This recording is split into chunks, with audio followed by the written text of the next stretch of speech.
차량 정체와 사고 방지를 위해 설치하는 회전교차로. 회전교차로가 전국 곳곳에 생겨나는 가운데 통행 방법을 모르는 운전자들이 많아 오히려 사고가 늘어나고 있다는 지적이 나옵니다. 이번 주 현장 속으로에서는 회전교차로 사고 원인과 대책에 대해 집중 조명합니다. 배우 김수현 씨와 고 김세론 씨의 미성년자 시절 교제 의혹을 둘러싼 진실 공방이 격화되고 있습니다. 특히 지난주 유족 측 기자회견은 많은 이들에게 충격을 안겼는데요. 이번 주 뉴스픽 시간에는 김세론 씨 사건과 관련한 새로운 논란에 관해 이야기 나눠봅니다.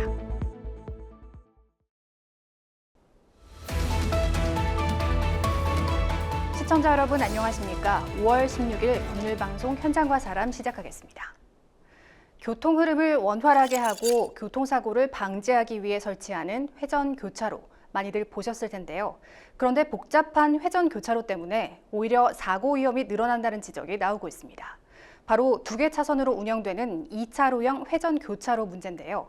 현재 2차로형 회전교차로 통행 방법은 도로교통법에 명확하게 규정돼 있지 않아 운전자들의 혼란만 커지고 있습니다. 신예림 기자의 보도입니다. 지난해 10월 인천 계양구의 한 2차로 회전교차로에서 촬영된 블랙박스 영상입니다. 회전교차로에 진입하던 오토바이가 옆에서 달리던 흰색 차량이 들이받은 충격에 그대로 쓰러집니다. 2차로에서 회전하는 오토바이와 1차로에서 직진하는 흰색 차량이 접점에서 부딪히며 사고가 일어난 겁니다. 이 사고로 오토바이 운전자 김영빈 씨는 오토바이 수리비와 부상치료비, 휴대폰 수리비에 당시 뒤에 태우고 있던 반려견 치료비까지 들었습니다. 작년 10월 21일 사고고요. 제가 2차선에서 회전을 돌고 있었어요. 여기가 지금은 좀 차선이 바뀐 상태이지만 원래 1차선이 빙빙 도는 회전교차로였단 말이에요. 저는 2차선에서 회전을 돌아서 이쪽 두 번째 진출로로 나가려고 그랬고 상대편은 1차선에서 별도의 방향지시등 없이 바로 진출을 나가려고 했던 거예요. 근데 그 중간에 겹쳐지는 위빙 현상이 있다 보니까 그 부위에서 사고가 발생이 된 부분입니다. 저로서는 2차선에서 적법하게 운전을 하고 있었고 방향지시등까지 켠 상태였는데 상대가 2차선에서 회전하는 차량을 주시를 하지 못해서 사고가 발생된 거고. 현재 김 씨는 상대 차량 보험사와 과실 비율 분쟁으로 민사소송을 진행 중입니다. 위빙, 즉 차량 엇갈림 현상. 긴 도로 구간에서 같은 방향으로 진행하는 2개 이상의 교통 흐름이 차선 변경으로 엇갈리는 현상을 가리킵니다. 해당 회전교차로는 이 위빙 현상이 빈번하게 일어나는 구조. 학교 방향 1, 2차선 도로 모두 회전교차로 진입과 직진이 허용됩니다. 그러나 도로폭이 좁고 구조도 알기 어렵게 돼 있어 평소 이곳을 지나다니는 운전자들도 혼란을 겪기 일쑤입니다. 통행량이 많아지는 등하교, 출퇴근 시간이면 더욱 혼잡합니다. 승용차와 유치원 통학차, 학원 차량, 버스까지 회전교차로 안에서 오가는 차량이 엇갈리면서 위험한 상황이 연출되기도 합니다. 이뿐만이 아닙니다. 인근 아파트 단지에서 나오는 차량 중 일부는 좌회전을 위해 급격하게 차선을 변경하며 이른바 칼치기를 하는가 하면 아예 회전교차로를 역주행해 학교 방향으로 돌아가는 차량도 있습니다.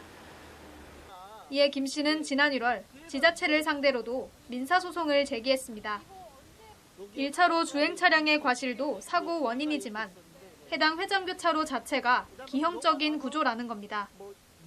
김 씨는 해당 회전교차로가 설계 지침 기준에 맞지 않고 회전교차로 형태로 보기에도 어렵다는 한국교통연구원 답변을 받았다고 주장했습니다. 1차선, 2차선이 둘 다 직진이 가능한, 직진도 되고 회전이 되는 건지 아니면 1차선은 회전이 되고 그 다음에 2차선 직진 회전인지 이런 노면 표시가 명확하지 않은 상태였고 그 다음에 더더군다나 지금 현재 대형 버스가 수시로 많이 지나가고 있는 상황인데 이 부분 때문에 노면 도색이 다 지워져 있는 상태였습니다. 이 노면 도색이 지워진 것도 유지보수를 해야 될 그 계양구청에서도 책임이 있는 부분인데 이거를 유지보수를 하지 않은 부분이 있어서 같이 소송을 제기하게 되었습니다. 그러나 지자체 입장은 달랐습니다.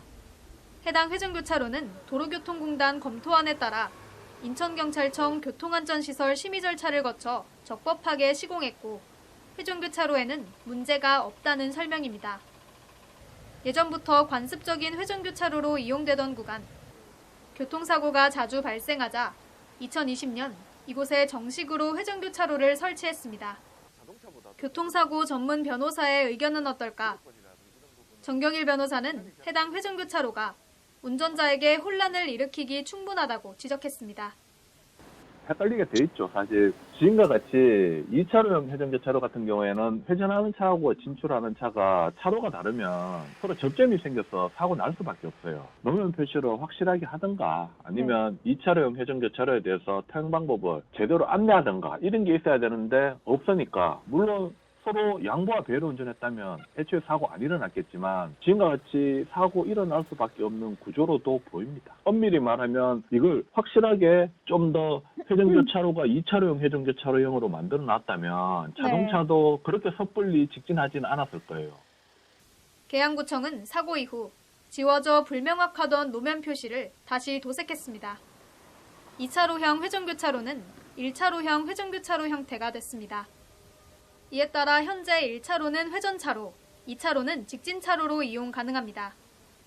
즉 1차로에서 직진을 하려면 2차로로 차선을 바꿔 진출해야 하고 2차로에서 회전하려면 앞선 회전 차량이 지나갈 때까지 기다렸다가 1차로로 진입해야 합니다. 구에서는 도로 노면 표시를 이렇게 새로 그리기는 했지만 여전히 위험 요소는 남아있는 상황입니다.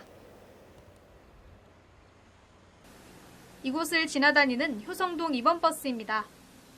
회전교차로 인근에 정류장은 없지만 버스는 이곳에서 정차해 시민들을 내려주고 회전교차로를 도는 형태로 운행됩니다. 때문에 버스가 정차할 때면 뒤따르던 차량은 차선을 바꾸기 쉽지 않고 버스가 회전교차로를 돌 때도 회전 반경 탓에 진로를 방해받기 십상. 취재 도중에도 버스가 정차하고 시민들이 내리는 것을 쉽게 볼 수 있었습니다. 여기에 주정차 차량까지 있을 경우에는 어쩔 수 없이 1차로에서 직진을 하게 되는 아슬아슬한 상황도 발생합니다. 직진하려는 차량의 경우는 이 버스가 정차함으로 인해서 이런 막힘 현상이 좀 있는 부분이 있습니다. 그래서 이 2번 버스를 그냥 회차 유턴만 돌 수 있게끔 변경을 주시거나 하는 것도 같이 필요할 것으로 보입니다. 지금 버스가 정차를 하는데 지금 2차선 차량을 직진하려고 그럽니다. 지금 그래서 직진을 못하고 있는 상황이다 보니까 이런 끼어들기 사고가 수시로 발생이 될 우려가 있는 부분입니다. 2번 버스를 다른 방향으로 회차를 해주십사 같이 요청을 드리고요. 회전교차로임을 미리 알릴 수 있도록 안내 표시판이라든가 이런 부분이 더 보강되어야 될 것으로 보입니다. 회전교차로, 신호체계 대신 원 형태로 된 교통섬을 중심으로 회전하면서 원하는 방향으로 나아갈 수 있는 교차로를 가리킵니다. 신호로 인한 교차로 내 정체를 줄여 교통 흐름을 원활하게 하고 충돌사고 등을 방지하기 위해 설계됐습니다. 한국교통연구원 조사에 따르면 회전교차로 설치 시 교차로 내 사망사고는 75.1% 감소하고 통행시간은 18.1% 단축되는 것으로 나타났습니다. 2010년 전국 108곳에 불과했던 회전교차로 수는 2023년 기준 2,525곳으로 약 25배 가까이 증가했습니다. 그러나 회전교차로 내 사고는 꾸준히 발생하고 있습니다.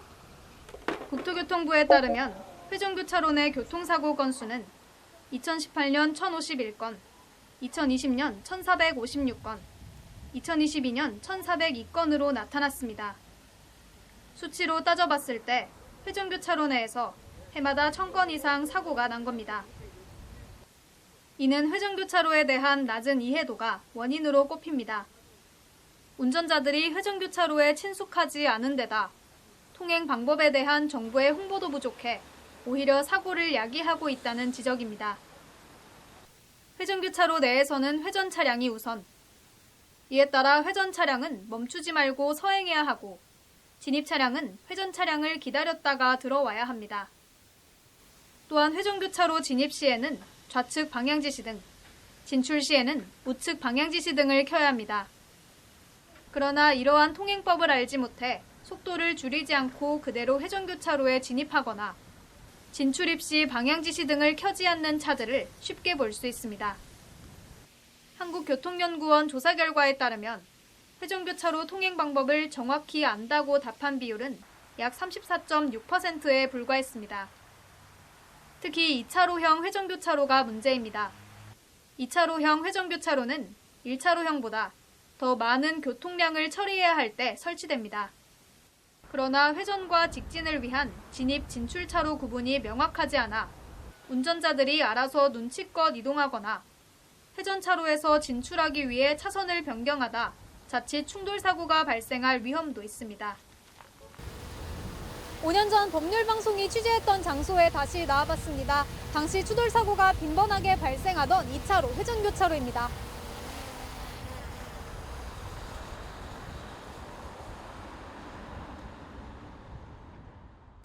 고양시의 한 2차로형 회전교차로. 새로 들어오려는 차량들이 회전 차량을 먼저 보내거나 아예 일시 정지한 후 회전교차로에 진입합니다. 회전 차량은 들어오는 차들을 배려해 서행합니다.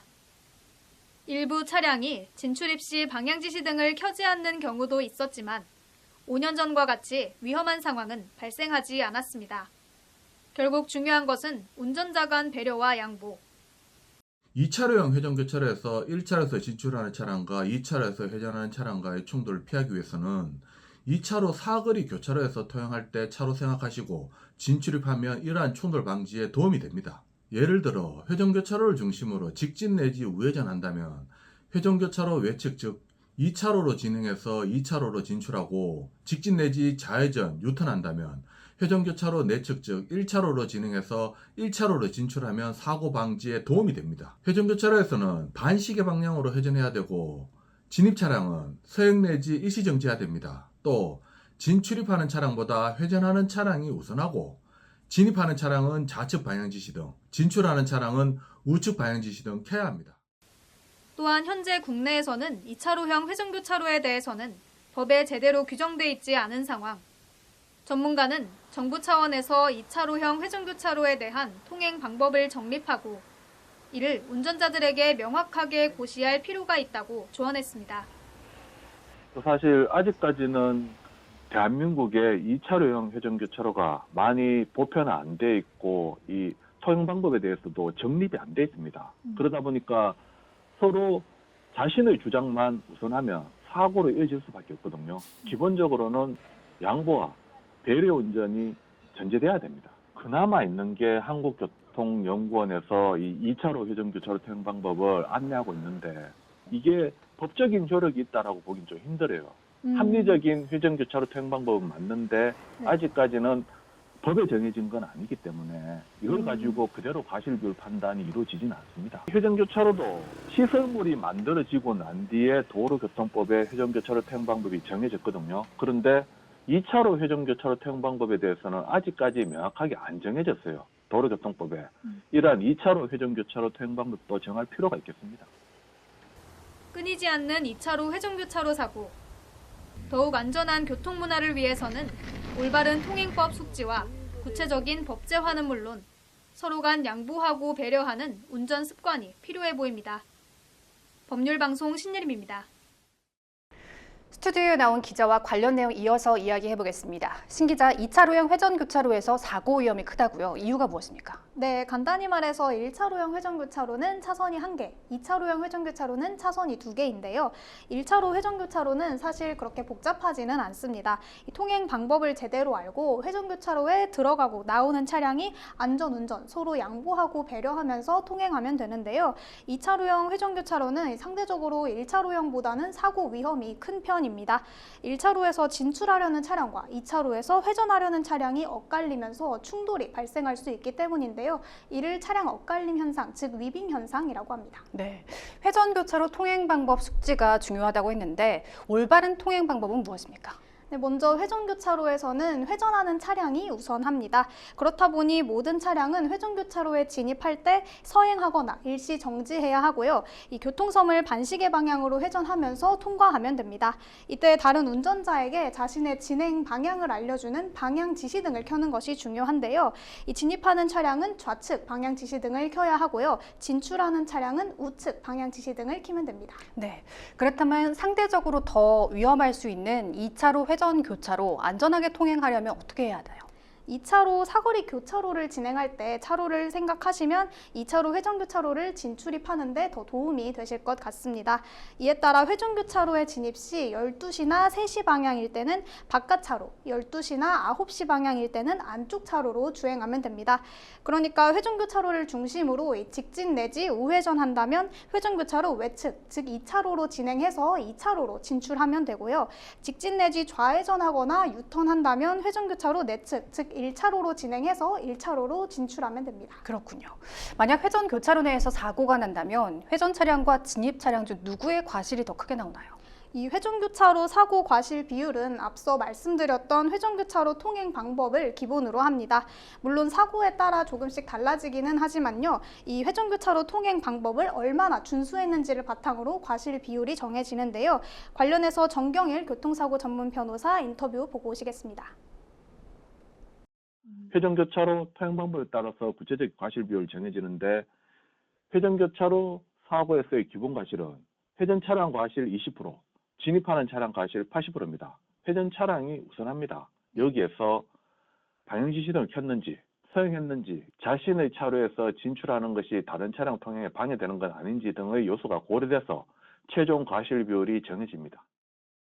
네, 매년 회전 교차로 사고가 끊이지 않는 만큼 올바른 회전 교차로 통행 방법을 정확하게 알고 지키는 것이 무엇보다 중요하겠습니다. 오늘 여기까지 듣겠습니다.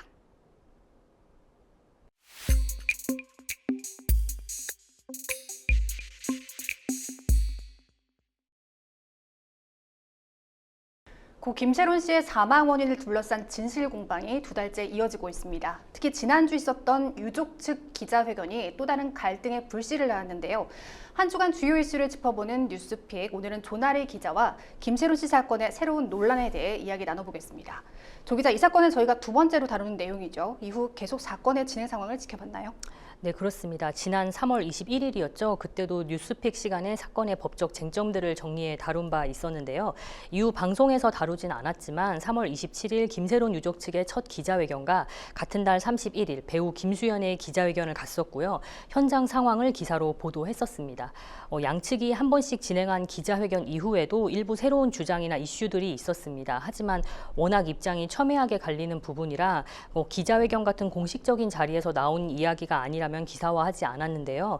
그러다 최근이죠. 지금 얘기하신 이달 7일 김세론 유족 측의 2번째 기자회견이 열렸고 마찬가지로 이곳도 직접 현장을 다녀왔습니다. 네, 김수현 씨의 기자회견 후 한 달 이상의 시간이 지났는데요. 새롭게 정리할 부분이 있을까요? 네, 기존에는 김세론 씨가 골드 메달리스트로부터 6억 8천여만 원의 변제 압박에 시달렸는지, 그리고 김수현 씨와 미성년 시절부터 사귀었는지가 주요 쟁점이었는데요. 우선 변제 압박 내용부터 살펴보면 기본적인 사실관계는 지난번 뉴스픽 시간에 정리한 것에서 큰 차이는 없는 것 같습니다. 그러니까 2024년 3월 15일 김세론 씨가 전 소속사였던 골드 메달리스트로부터 1차 내용 증명을 받은 뒤 소속사 관계자와 김수현 씨와 연락이 닿지 않자 같은 달 24일 김세론 씨가 김수현 씨와 찍었던 사진을 SNS에 올렸고 바로 그 다음 날 골드 메달리스트가 부랴부랴 2차 내용 증명을 보내며 상황을 나름 설명한 거죠. 아시다시피 2차 내용 증명에는 회사가 배임죄에 걸릴 수 있어 형식적으로 보낸 것이라면서도 변제 일정을 협의하자는 내용이 담겼습니다. 김세론 씨가 골드 메달리스트로부터 1차 내용 증명을 받고 소속사와 연락이 닿지 않으면서 심한 압박에 시달려온 것은 여러 정황상 사실로 보입니다. 하지만 2차 내용 증명 발송 후 골드 메달리스트가 채무 변제를 압박했다는 정황은 현재까지 드러나지 않았는데요. 실제로 김세론 씨도 이후 새 소속사와 재기를 준비해온 것으로 보입니다. 다만 이마저도 쉽지는 않았습니다. 계속해서 생활고에 시달려온 김세론 씨는 이후 미국에서 만난 남성과 초고속 혼인을 하고 다시 한 달 만에 혼인 무효 절차를 밟는 등 정서적으로 불안정한 시간을 보냈던 것으로 보입니다. 네, 2번째 쟁점이었던 김수현 씨와의 연애 시기는 어떤가요? 네, 이 부분은 여전히 입장차가 갈리는 부분입니다. 김세론 유족 측은 첫 번째 기자회견 당시 2016년 김세론과 김수현이 나눴다는 카카오톡 메시지를 공개했는데요. 내용상으로는 누가 봐도 연인 사이에서 나눌 만한 대화들이 담겨 있었습니다. 다만 김수현 씨는 아시다시피 본인이 직접 나선 기자회견에서 해당 카톡은 자신이 보낸 게 아니라고 주장했습니다. 그러면서 진술 분석기관에서도 이를 확인해줬다고 밝혔는데요. 이날 김수현 씨는 가세현과 김세론 유족을 상대로 법적 조치에 나서겠다면서 수사기관을 통해 진실을 밝히겠다고 했습니다. 하지만 기자회견 후 카톡상 말투로 본인 여부를 판단할 수 있는지나 제시한 검증 결과가 법적으로 증거 능력이 있는지 여부가 오히려 주목을 받기도 했습니다. 더욱이 가세현은 이날 방송을 통해 2018년 김세론 씨가 만 17세, 우리 나이로 19살 시절의 영상을 공개했는데요. 김세론 씨가 김수현 씨 집에서 닭볶음탕을 먹는 짧은 영상이었습니다.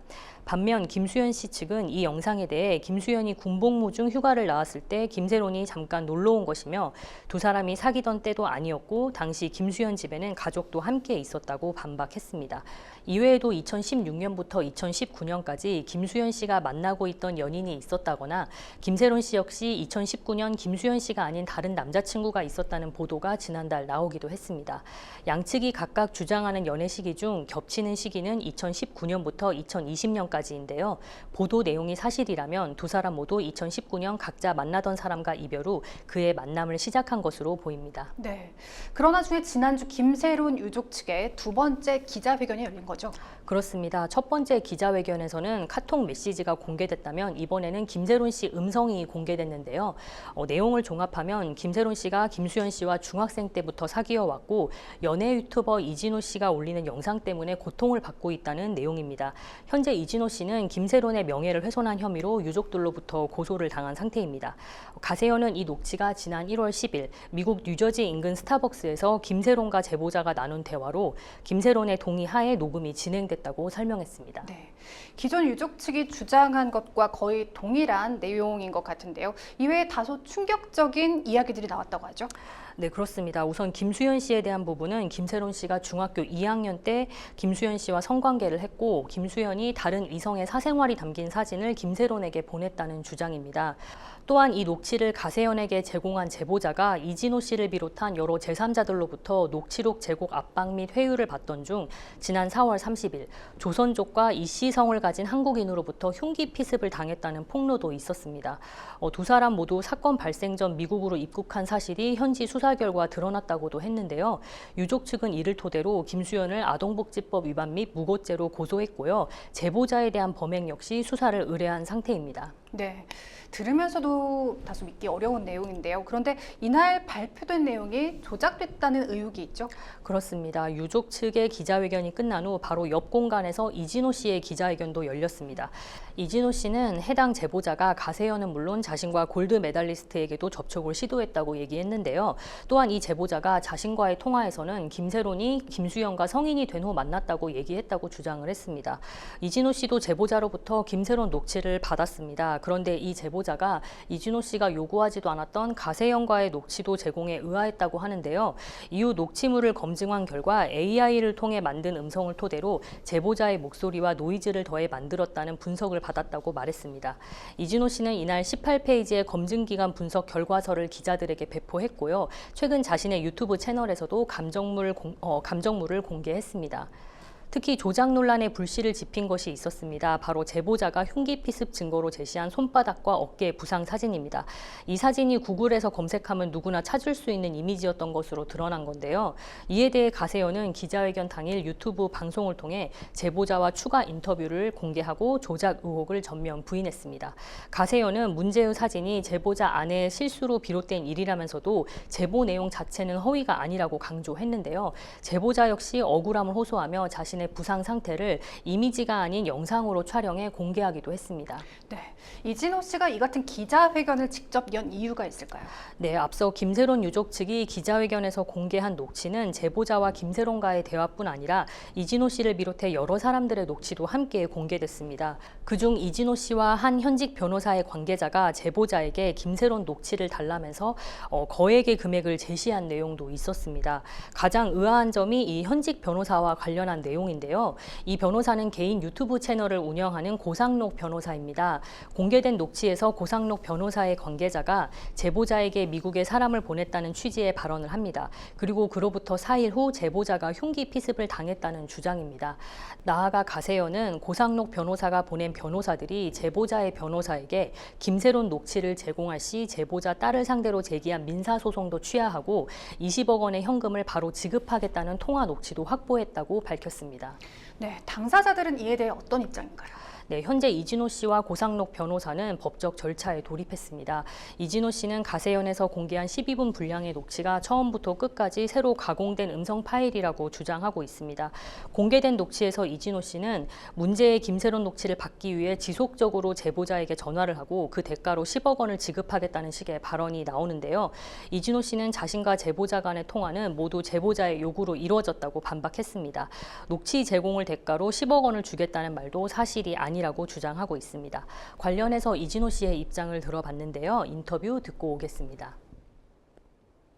제가 그분이랑 총 6차례에 걸쳐서 통화를 했습니다. 통화한 내용을 따져보니까 4월 5일 날 3번 했고 4월 6일 날 한 보이스톡 한 번, 5월 5일 날 이제 2번 정도 보이스톡을 했습니다. 근데 너무 신기한 게 전혀 엉뚱한 날인 4월 20일 통화 녹취라고 좀 해당 자료를 공개를 했어요. 4월 20일에는 그 어떠한 연락도 없었고 전화 통화도 없었거든요. 반반씩 섞어서 쓰면 더 헷갈리지 않았을까 싶은데 100% 창작이고요. 100% 그 조작된 새롭게 생성된 그 파일입니다. 직접 제가 김세론 씨의 목소리라고 들었던 파일 역시도 처음에 들었을 당시에는 정말 김세론 씨라고 생각이 들었었고요. 다른 파일들과 비교해보지 않았으면 저 역시 속았을 것 같고, 음성 조작이라는 것이 단순하게 과거에는 이제 보이스피싱 정도로만 이제 뭐 금전적 이득을 원하는 정도로만 좀 사용이 됐다면, 현재는 좀 한 단계 좀 진화해서 당사자가 원하는 녹취, 당사자가 듣고 싶어하는 자료를 직접 만들어서 주는 걸 보면서 언론 업계에서도 향후에 이제 단순하게 녹취 파일 형태로만 보도하기가 굉장히 힘든 또 다른 세계가 좀 오고 있다. 좀 기존의 보도에도 영향을 미칠 거라고 좀 판단을 했고요. 네, 고상록 변호사의 경우는 어떤가요? 네, 고상록 변호사도 강경 대응하겠다는 입장입니다. 사건과 관련 없는 자신이 기자회견에 언급되면서 연일 충격을 호소하고 있는데요. 고상록 변호사는 제보자의 녹취 내용이 허위였을 가능성을 가세연 측이 충분히 인지할 수 있었다고 지적하고 있습니다. 이어서 고상록 변호사의 인터뷰도 듣고 오겠습니다. 이게 거짓일지도 모르지만 그래도 어쩔 수 없다라고 하는 용인, 그게 미필적 고의거든요. 또 현직 변호사가 미국에 자객을 보내서 암살 시도를 하고 그게 FBI 수사를 받고 있다는 정도의 일반의 상식으로도 믿을 수 없는 얘기를, 인격 말살이잖아요. 이거는 말이 안 되잖아요. 이게 고상록 변호사의 관계자라는 걸 어떻게 판단하셨어요? 라도 물어봐야 되는 거잖아요, 제보자한테. 이게 만약에 조금이라도 치밀하게 준비된 내용이었다고 하면 저는 한국에서 못 살았을 거예요. 너무나 허황되니까 아무도 믿지 않아서 다행인 거지. 네, 가세연 측은 이후 입장 발표가 있었습니까? 관련해서 유족 측 법률 대리인에게도 연락을 취했지만 연결이 되지 않았는데요. 최근 논란과 관련해 수사기관의 결과가 나올 때까지 언론과의 접촉을 자제하겠다는 것으로 풀이됩니다. 실제로 김세론 씨 유족 대리인인 부지석 변호사는 이번 기자회견에서 수사기관이 요구하는 모든 자료를 제공하며 무대응을 원칙으로 수사 결과를 기다려왔다고 했는데요. 기존에 공개했던 카톡 자료는 물론 이날 공개한 녹취 또한 제공하겠다는 방침을 밝혔습니다. 김세론 씨 사망 원인을 둘러싸고 불거진 논란이 증거의 신빙성 논란으로 번지는 양상입니다. 유족 측은 이번 기자회견에서 2016년 카톡부터 이어진 조작 의혹에 대해 불편함을 드러냈는데요. 공개한 모든 자료는 포렌식을 거친 것이라고 다시 한번 강조하기도 했습니다. 네, 잘 들었습니다. 사건 관련자들이 모두 소송전에 돌입한 만큼 수사 결과를 기다려봐야 할 것 같습니다. 이번 주 뉴스픽은 여기까지입니다. 화제의 사건이나 사회 현안을 인물을 통해 조명하는 시간 피플입니다. 이번 21대 대선 화두 중 하나는 개헌이죠. 권력 구조의 한계와 사회 변화에 맞지 않는 조항을 바꾸자는 목소리를 대변하는 학자가 있습니다. 국민주도 상생 개헌 행동에서 활동 중인 신용인 제주대 로스쿨 교수인데요. 석대성 기자가 신 교수를 만나 개헌 쟁점과 과제를 짚어봤습니다.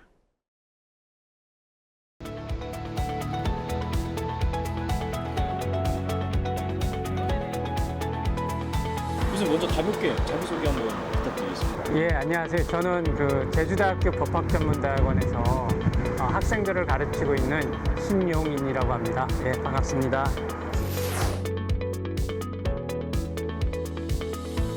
학교에 계시면서 이 국민주도 상생 개헌 행동에서 또 활동을 하고 계신데 이 단체에서 활동하게 되신 계기가 좀 궁금해요. 제가 그 대학 시절에 이 제 마음을 좀 뜨겁게 하는 구호가 하나 있었어요. 그게 뭐냐면 민중이 주인 되는 세상. 상당히 그게 와닿더라고요. 그래갖고 야, 어떻게 하면 남북한 동시 혁명을 해서 민중이 되는 세상을 만들 수 있느냐, 뭐 이런 꿈도 꾸고 그랬었는데요. 사실 우리 헌법 제1조 2항이 대한민국의 주권은 국민에게 있고 모든 권력은 국민으로부터 나온다, 이렇게 규정되어 있거든요. 이게 소위 민중이 주인 되는 세상의 헌법적 버전이라고 볼 수 있거든요. 근데 제가 이제 교수가 되고 난 다음에, 그러니까 뭐 법관 생활하거나 변호사 생활을 할 때는 이제 여력이 없었지만 교수가 되니까 자유롭게 연구할 수 있는 시간이 이제 생기잖아요. 그래서 어떻게 하면은 민중이 주인이 되는 세상을 만들 수 있는 그 시스템, 제도, 이거 어떻게 하면은 만들 수 있을까? 이런 부분에 제가 이제 중점을 두고 연구도 하고 또 활동도 했습니다. 그러면서 이제 제 나름대로 답을 얻어낸 게 뭐냐 하면은, 일단은 풀뿌리 자치단위에서 주민들이 고도의 자치권을 누려야 된다. 그리고 또 하나는 국민이 법을 직접 만들 수 있는 시스템이 필요하다. 이 두 가지가 결국은 민중이 주인 되는 세상을 제도하는 길이 아니냐. 그래서 이제 전반부에는 그 소위 말해서 읍면동 단위에서 어떤 그 마을 정부, 법인격과 자치권을 갖고 있는 마을 정부, 그리고 또 주민이, 물론 출연은 국가와 어떤 지자체가 하겠지만 주민이 공동 소유하고 자주 관리하는 마을 기금, 이걸 두 기둥으로 하는 마을공화국을 그 3,500개 읍면동마다 다 세워지면은 가능하지 않겠느냐. 그게 한 축이고요. 또 하나는 어떻게 그 국민이 법을 만들 수 있을까. 이것들을 고민을 하다가 생각을 한 게, 사실 장자크 루소가 이런 말을 하거든요. 이 입법권은 국가의 심장이다. 그러니까 행정권이라든지 사법권은 대표자가 대신할 수 있어요. 그렇지만 입법권만큼은 주권자의 국민이 직접 해야 된다고 그랬단 말이에요. 하지만 현실적으로 그게 쉽지가 않거든요. 그러면서 나름대로 고민을 하다가 생각해낸 어떤 제도와 시스템이 제가 입법회의라고 명명을 했어요. 그래서 국민 누구나 발의는 할 수 있어요. 입법안을 발의할 수 있는데, 이제 읍면동에 있는 주민자치에 발의하게 되면 읍면동, 기초자치, 광역자치, 전국, 이 토너먼트식이 4단계에 관한 심의 절차를 거쳐서 탈락될 건 탈락되고 끝까지 어떤 선택된 그 안을 국회에 어떤 발의를 하고, 그래서 국회에서 의결하거나 만일 부결했을 때는 국민투표에 붙여서 확정하는 그런 방법으로 간다면은 가능하지 않을까. 이렇게 어떻게 보면 이론적이고 이렇게 상상적인 생각을 하고 있었는데요. 마침 그러다가 이제 올해 2월 24일 날 국민주도 상생 개헌 행동이 뜨면서 저도 적극적으로 참여하게 됐죠. 그 이유가 제목 자체가 국민주도더라고요. 개헌.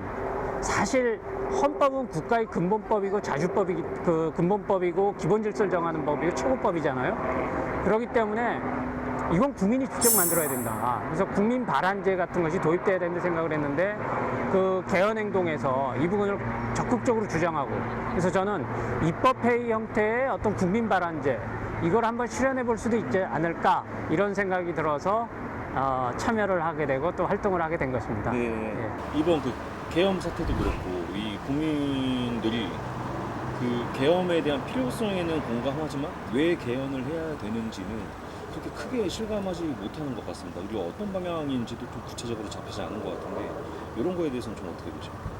내가 정말 주권자인가? 모든 권력이 나로부터 나오나? 이렇게 물어서 자문자답할 때 글쎄요, 실감 나는 사람이 얼마나 있을까 생각이 들어요. 차라리 그 말보다는 루소가 이런 말을 했거든요. 시민이 자유로운 것은 선거 때 의원들을 뽑을 때뿐이다. 의원들을 뽑고 나면 시민은 다시 노예가 된다. 올해 이 말이 더 공감이 되지 않습니까? 헌법도 마찬가지인 것 같아요. 그러니까 국민이 주권자이기 때문에 당연히 헌법 개정 권력자고, 이 헌법은 국민이 주도해서 만들어야 되지만, 우리가 1948년 재헌헌법부터 시작해서 지금까지 9차례에 걸친 개헌이 있었는데, 그 대부분이 사실은 그 어떤 최고 권력자가 장기 집권을 위해서 그것도 비정상적인 방법으로 개헌을 했던 그런 흑역사가 있고요. 그나마 예를 들면 4.19 혁명이라든지 60 그 항쟁이라든지 민주항쟁이라든지 이 국민이 희생을 통해서 개헌의장이 열렸을 때도 사실은 정치권이 주도했지 국민은 배제됐어요. 그러다 보니까 국민들 입장에서는 이 개헌이라는 것이 내가 영향을 미칠 수도 없고 좀 그림의 떡 같은 생각이 드는 거죠. 물론 이제 87년 이 현정 체제 이후 이제 시간이 한 40년 흐르면서 개헌의 목소리도 높고 또 이제 국민들도 이 부분에 대해서 이제 열망들이 있는데 이게 또 정치권이 주도하다 보니까 정치권의 이해관계에 따라서 그 얽히면서 결국 잘 안 되는 거예요. 그래서 저는 국민들이 지금 개헌에 대한 열망이 있지만 왜 개헌을 해야 되는지 또 어떻게 개헌하는지에 대해서는 막연하고 또 어떤 무력감 같은 걸 느낀다고 봐요. 그렇기 때문에 어떤 적극적인 그런 관심이나 이런 것까지 나아가는 게 아니지 않느냐 이런 생각을 하는 거죠. 어떤 방향으로 좀 개헌이 이루어져야 된다고 좀 보시는지 궁금합니다. 그러니까 일단은 저는 현행 이 87년 체제가 이렇게 저는 지칭을 합니다. 이건 배제 민주정 체제다. 권력이 집중과 어떤 승자 독식 이걸 특징으로 하고 있는 배제 민주정 체제다. 예를 들면은요, 저는 이제 세 갈래로 나눠서 바라보는데 하나는 이 중앙 단위에서 보면은요 제왕적 대통령제, 행정 권력을 100% 가져가는 또 그 국회는 어떻습니까? 거대 양당제잖아요. 즉 그래서 중앙 단위에서도 다수가 소수를 배제하는 물론 이건 민주정 체제이긴 하지만 그리고 중앙과 이 지방을 보면은요 두 번째로 보면은 우리는요 돈과 권력과 인재가 다 중앙으로 집중돼요. 완전히 블랙홀처럼 빨아들이고 있거든요. 그래서 지방 소멸 뭐 이런 얘기가 나오고 있지 않습니까? 결국 중앙이 지방을 배제하는 그런 시스템이다. 그리고 또 이제 국민하고 이렇게 대표 이 관계를 보면은요 국민이 주권자라고 하지만 사실은 대의제 또 이 관료제 이 시스템에 의해서 모든 정책 결정을 누가 합니까? 통치를 사실은 대표자가 하거든요. 관료들이 하고. 그래서 저는 대표가 또 국민을 배제하는 시스템이다. 그러면은 개헌의 방향은 어떻게 되겠느냐? 당연히 개헌의 방향은 배제가 아닌 상생으로 가야 된다 생각해요. 그러니까 중앙 단위에서도 어떤 제왕적 대통령제 이걸 좀 혁파하고 또 어떤 거대 양당 중심제가 아니라 어떤 실질적 다당제로 가서 소수의 목소리, 다양한 목소리를 받아들이는 즉 중앙과 지방이 상생하는 시스템. 그리고 또 중앙과 지방과 관계에서도요 저는 과감하게 연방적 지방분권 같은 하고 또 진짜 풀뿌리 자치에서 주민자치 제대로 실세해서 이 중앙과 지방이 상생할 수 있는 시스템으로 가야 된다. 그래서 이런 식의 시스템이 제도화가 되면은 어떤 정말 우리 모두가 다 함께 상생할 수 있는 지금 적대와 대결 이 양극 정치로 우리 사회가 지금 거의 망국의 지경에 이르지 않았습니까? 이런 걸 좀 극복하는 어떤 그런 제7공화국 개헌의장이 열리지 않을까 이런 생각을 합니다. 그래서 방향은 그런 쪽으로 가야 되지 않을까. 배제에서 상생으로. 이번 대선 국면에서 개헌 동력이 무엇보다 좀 중요한 이유는 어떻게 생각하시는지 싶습니다. 동력을 이야기하니까 사실은 뭐 현실적으로 그 두 거대 정당, 민주당과 국민의힘이 후보의 입장이 중요하지 않겠습니까? 근데 보니까 지난 9일인가요? 그 민주당하고 그 다른 정당, 뭐 조국혁신당하고 또 어떤 시민연대 합쳐서 공동선언문을 발표했더라고요. 근데 그 공동선언문 발표 내용을 보니까 거기에서 이제 개헌에 대한 내용도 들어가 있고 개헌 내용 중에서 특히 제가 주목을 했던 거는 국민 참여형 개헌을 한다고 그러더라고요. 그래서 근데 이 국민 참여를 제도화하려고 하면은 개헌제차법을 만들어야 되거든요. 법률로서. 우리가 2014년, 2017년, 2024년 세 번에 걸쳐서 개헌절차법안이 사실은 발의가 됐었는데 그 국회 임기 만료로 다 자동 폐기가 됐거든요. 근데 그런 개헌절차법이 만들어져야 될 것 같은데 어쨌든 국민참여형 개헌을 얘기해서 이재명 후보가 대통령이 된다면은 적어도 개헌절차법은 만들겠구나 이런 생각을 했고요. 또 김문수 후보 같은 경우도 그 5월 3일인가요? 그 수락연설에서 이 낡은 이 87년 체제는 개헌해야 된다 분명히 얘기를 했거든요. 그리고 아마 김문수 후보도 뭐 그 뒤에 조금 더 구체적인 내용은 안 나왔습니다만 앞으로 나온다면은 당연히 국민참여형 개헌을 얘기할 거고, 그렇게 된다면은 앞으로 이 대선이 끝나고 이제 차기 정부에서는 이제 개헌 논의를 할 때 그에 앞서서 이게 국민참여형 개헌이 돼야 되니까 개헌 절차법을 만들어야 된다, 이런 이야기가 많이 나올 것 같아요. 근데 이제 저는 개헌 절차법을 만들면 개헌 절차법이 크게 두 파트로 나눠지는데, 하나는 어떻게 국민을 참여하게 할 것이냐 하는 국민 참여 방안, 또 하나는 아마 개헌 특위를 제도화하고 상설화하는 국회 내에. 그래서 이 갈 텐데, 문제는 이 국민 참여 방안을 어떻게 제대로 만들 수 있느냐. 이게 자칫 잘못하면은요, 개헌이란 게 어쨌든 정치권의 이해관계가 아주 민감하고 복잡하게 얽혀 있으니까, 이게 국민 참여 방안은 정권의 입맛에 맞도록 또는 정치권의 입맛에 맞도록 실제로 그렇게 해놓고서 뭔가 명분만 제공하는 형식적 절차로 전락할 수 있거든요. 그렇기 때문에 이 대선에서 지금 아마 개헌 공약들을 이제 다 하니까 대선 이후에 이 국민 절차법을 만들 수 있는 이제 명분은 나왔고 이 동력도 나올 거라 보는데, 이걸 어떻게 제대로 만들 수 있겠느냐, 이게 과제가 되지 않을까 싶습니다.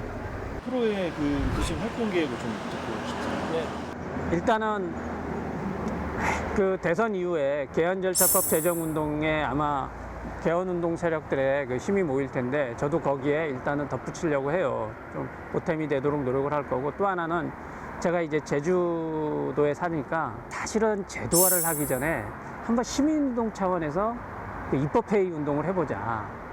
특히 개헌행동이요, 그 읍면동 원탁회의 그리고 추천민회 운동을 하겠다 그랬거든요. 그러니까 읍면동 단위에서 원탁회의를 꾸리고, 기초자치 전국 단위에서는 이 원탁회에서 추첨으로 뽑힌 그런 사람들로 구성된 그 추천민회를 하겠다 그랬으니까 제주도에서 한번 해보자. 제주도가 이제 43개 읍면동이 있거든요. 그러면은 아마 43개 읍면동마다 다 만들어지긴 어려울 수도 있어도 뭐 한 40개 정도 또는 30개 정도라도 좀 만들어서 실제로 그 제주도민이 나름대로의 어떤 개헌안 또는 뭐 아까 제주특별자치도의 헌법적 지위와 관련된 그런 개헌안이라든지 또는 뭐 특별법을 바꿀 수 있는 그런 정치, 행정 제도에 대한 어떤 개혁 방안들을 내놓게 하고, 그리고 43개 읍면동마다 한 명씩 또는 뭐 두 명씩 이렇게 추첨으로 뽑힌 제주민을 구성해서 거기서 논의를 하고, 논의를 해서 거기서 확정을 하는 게 아니라, 저는 만일에 확정된 안이 있으면, 예를 들면 제주도의 43개 읍면동에서 아라동에서 올라온 안이 확정이 됐다. 그럼 나머지 42개 읍면동에 다시 회부를 해서 과반수 이상 찬성을 얻게 해요. 그럼 과반수 이상 찬성을 얻으면 그걸 갖고 개헌행동에 이제 안으로 올려서, 개헌행동이 자 우리가 이런 안을 가졌으니 개헌행동에서 이걸 갖고 이슈 파이팅을 해달라, 이런 식의 한번 활동을 해볼까. 그래서 이렇게 하다 보면 이제, 그리고 이게 성공을 한다 그러면 한번 전국적 차원에서 돼보는 거고요. 그렇게 되면 이제 국민들이 현실적으로 입법회의가 무엇인지 조금 그래도 모의 입법회의 형태지만 좀 학습할 수가 있게 되고, 체험적으로 학습할 수 있게 되고, 이해도 좀 더 생기고, 그러다 보면 지지도 높아질 거고, 그러면 결국 이걸 제도화할 수 있는 길로 열리지 않겠느냐. 그렇게 되면은 그걸 통해서 개헌 절차법도 제대로 만들고, 또 정말 국민이 상생하는, 우리 모두가 함께 상생하는 그런 어떤 제7공화국 개헌을 만든다면은 대한민국이 확 바뀌지 않겠습니까? 그래서 그런 쪽으로 한번 노력해 보려고 하고 있습니다.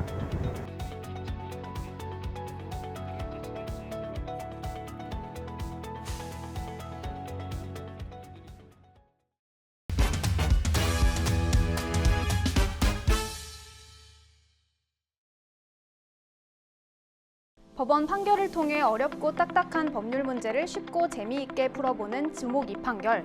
지난달 서울 관악구의 한 아파트에서 화재가 발생해 인명피해가 일어났습니다. 화재 원인은 방화로 이웃 간의 층간소음이 갈등의 불씨가 된 것으로 전해졌는데요. 이번 주 주목 이 판결에서는 층간소음 관련 판례와 대처법 등에 대해 자세히 이야기 나눠보도록 하겠습니다. 오늘 함께해 주실 변호사 두 분을 소개합니다. 법무법인 율쌤의 허윤규 변호사와 김도윤 변호사 자리했습니다. 어서 오세요. 어서 오세요. 네, 먼저 지난달 일어난 화재 사고부터 짚어보도록 하겠습니다. 한 명이 숨지고 6명이 다친 이 사고, 화재 원인이 방화로 밝혀졌죠. 지난달 21일 서울 관악구 봉천동의 한 아파트에서 이제 불이 나서 1명이 숨지고 6명이 다치는 등 7명의 이제 사상자가 발생했는데요. 70대, 80대 여성 2명은 이제 전신 화상을 입고 4층에서 이제 추락을 하셨고, 주민 4명은 연기를 흡입하고 이제 부상을 입어서 병원에서 이제 치료를 받게 됐습니다. 당시 현장에서 발견된 그 사망자와 방화 용의자는 이제 60대 남성 A씨로 동일인이었는데요.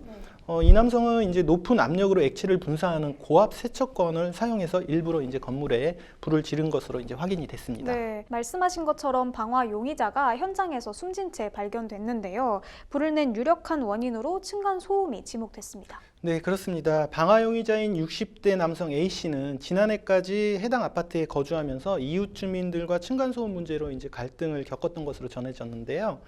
이웃과 언성을 높이며 싸우는가 하면 서로 간에 이제 몸싸움까지 이제 발생을 해서 쌍방 고소전까지 번졌다는 사실도 알려졌습니다. A씨는 심지어 이삿날에도 이제 고성과 욕설을 내뱉으며 가만두지 않겠다는 협박성 발언까지 한 것으로 알려졌습니다. 네, 이웃 간 층간소음이 사람 잡는다는 말까지 나오고 있습니다. 이 층간소음 갈등이 점점 격화하고 있는데요. 관련 민원뿐 아니라 이로 인한 분노형, 보복형 범죄도 끊이지 않고 있죠. 네, 그렇습니다. 환경부 산하 한국환경공단에 따르면 2014년 26,641건이었던 층간소음 관련 민원이 2023년에는 36,435건으로 크게 늘었습니다. 강력범죄 건수도 증가했는데요. 층간소음으로 시작된 살인이나 폭력 등 5대 강력범죄는 지난 2016년 11건에서 2021년에는 110건으로 5년 사이 10배가량 늘어난 것으로 나타났습니다. 네, 강력범죄가 크게 증가했다고 하셨는데요. 이 층간소음과 관련해서 살인 등 강력범죄 외에도 형사적인 범죄들이 다양하게 발생하고 있죠. 네, 맞습니다. 그 층간소음과 관련하여 이웃 간 갈등 상황이 항의나 민원 수준을 넘어서게 되면 살인, 방화 등 극단적인 강력 범죄 외에도 여러 형사적인 문제들이 발생할 수 있는데요.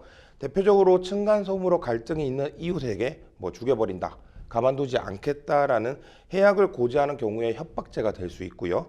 또 주거에 침입하는 경우에는 주거 침입죄, 흉기 등으로 문을 찢거나 문 손잡이 등을 부수는 경우에는 손괴죄, 그리고 이웃에 대하여 유형력을 행사하는 경우에는 폭행이나 상해죄가 성립할 수 있죠.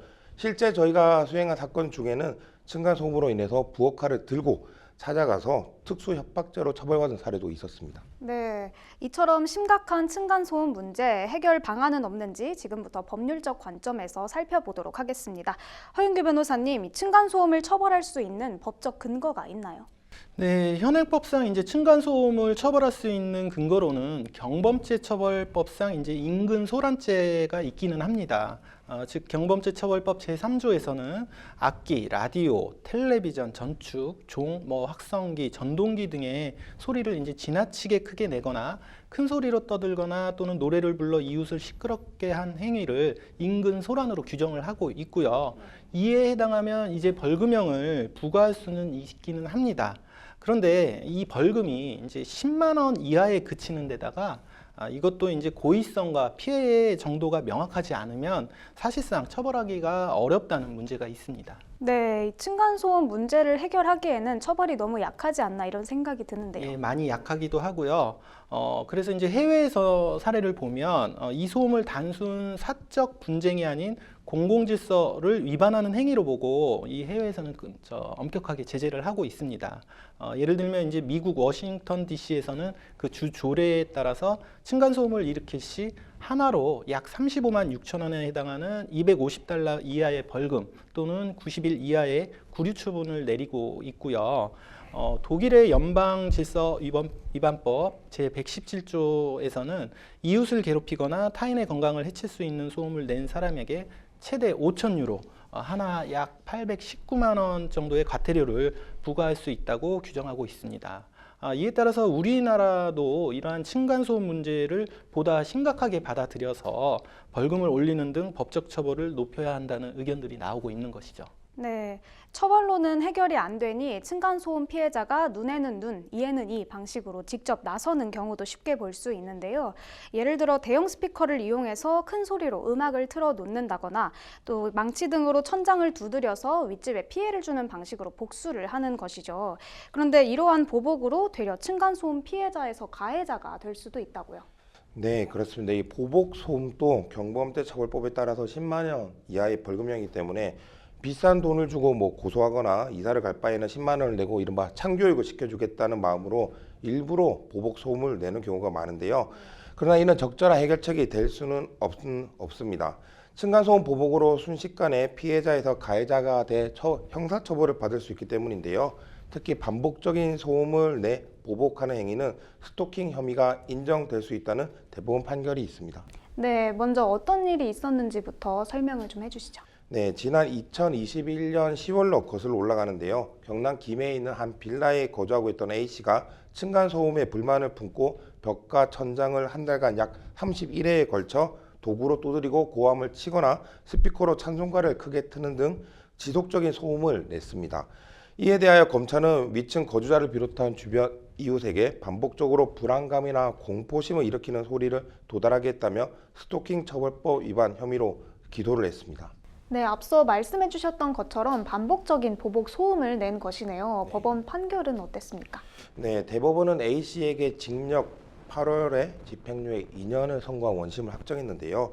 판결 이유를 보면 이웃 간 소음 등으로 인해 분쟁 과정에서 보복을 하기 위하여 도구로 벽과 천장을 두드린다고 해서 곧바로 스토킹 행위에 해당한다고 단정할 수는 없지만 A씨는 주변의 생활 소음에 불만을 표시하며 수개월에 걸쳐서 늦은 밤부터 새벽 사이에 반복해서 도구로 벽을 치거나 음향기기를 트는 등으로 피해자를 비롯한 주변 이웃들에게 큰 소리가 전달되게 하며 괴롭혔다며 이는 객관적, 일반적으로 상대방에게 불안감 내지 공포심을 일으키기에 충분하고 이와 같은 일련의 행위가 지속 반복되었으므로 스토킹 범죄를 구성한다고 판시하였습니다.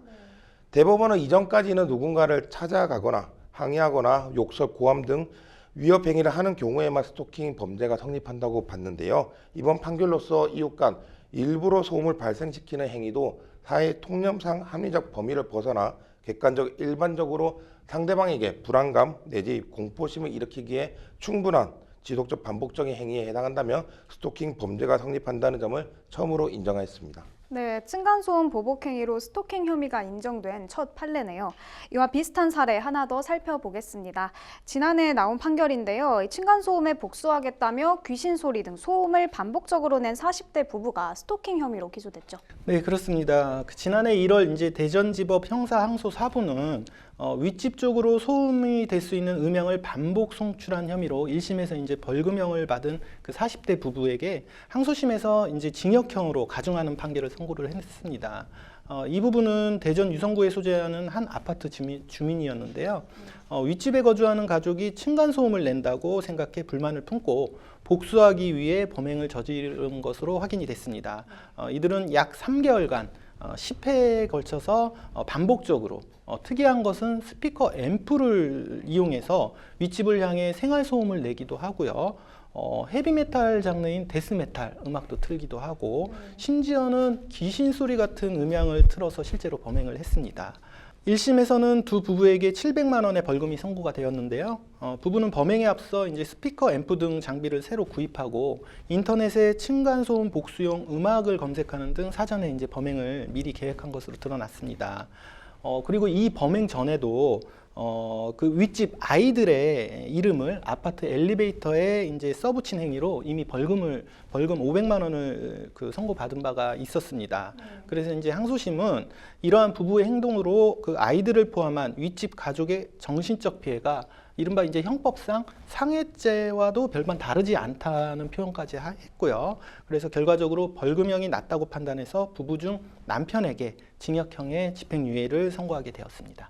네, 앞선 1심에서는 벌금형이 선고됐었는데 이에 불복해서 항소했다가 오히려 징역형으로 형이 늘어났네요. 그렇습니다. 또한 항소심 재판부는 이들에게 벌금 10만 원과 함께 보호관찰 그리고 40시간의 스토킹 치료 강의 수강도 명령을 했습니다.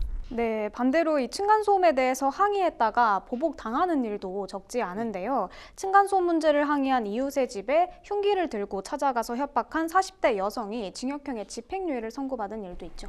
네, 그렇습니다. 이 사례는 이제 인천 지역이었는데요.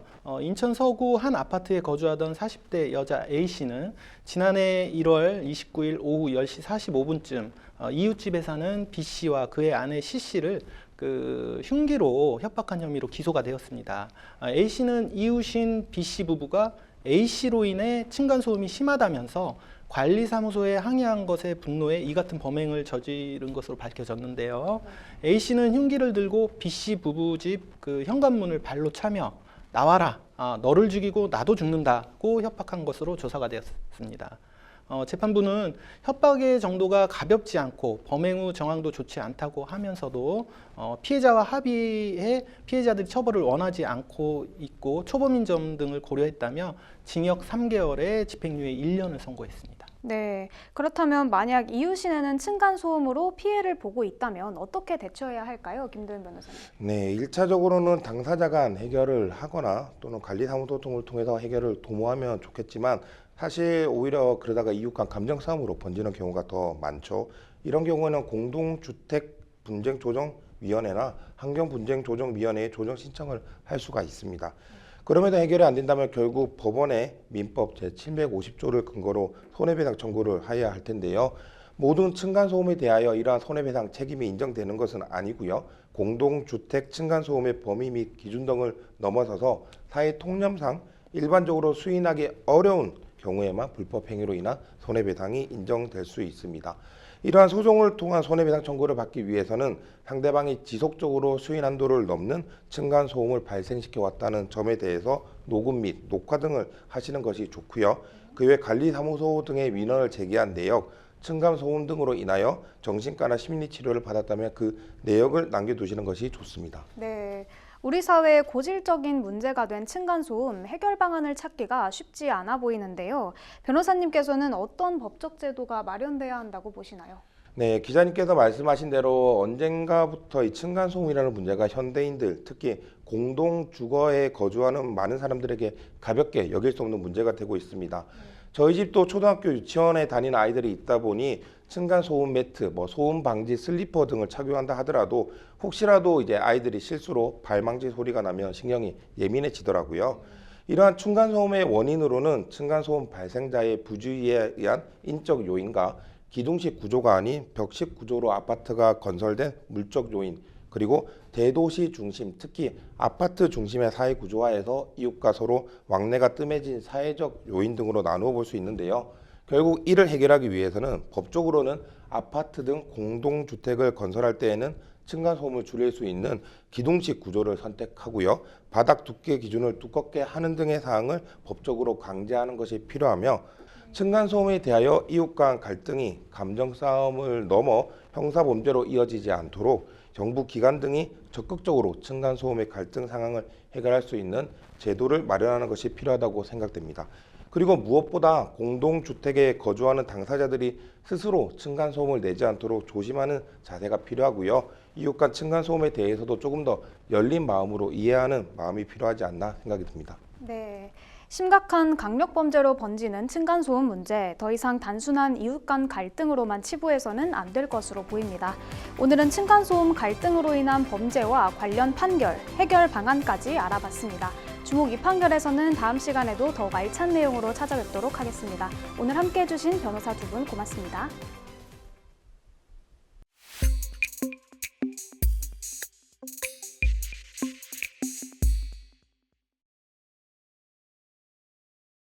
이번 주 현장과 사람은 여기까지입니다. 다음 주 더욱 좋은 내용으로 찾아뵙겠습니다. 고맙습니다.